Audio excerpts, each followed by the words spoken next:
I was wondering, like, more specifically about doing it differently. Like, could you just elaborate on what exactly that means? Yeah, so like at Biscuitito, we are working on, and this is a very specific example, we're working on creating self-governing pods. What that means is that a group of caregivers who are supporting one person would have the agency and autonomy to decide scheduling, to make decisions around finances for their pod. So they would be able to see, in this month, our pod brought in $10. 8 of those dollars went to salaries, or 7 of those dollars went to salary and benefits for all of the caregivers. $1.50 went into administrative overhead, like what they're, and we have this little bit of extra money. What are we going to do with it? Do we want to save up and go to a conference together? Do we want to bonus out this month?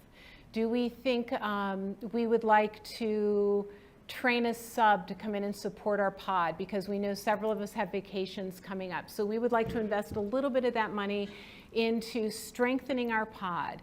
Or say a pod has been working for a while and they want to bonus out more and they want to do more. So they decide, like, we think we could take on another client, but then we need one more caregiver to do that.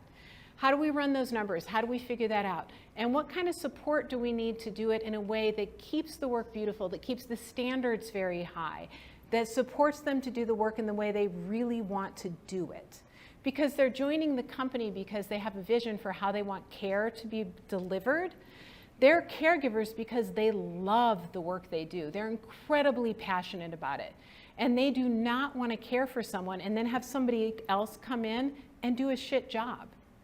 They have spent 8-10 hours loving another human being, caring for that person. They don't want the next person to come in and do it wrong and do it poorly. They want it done beautifully.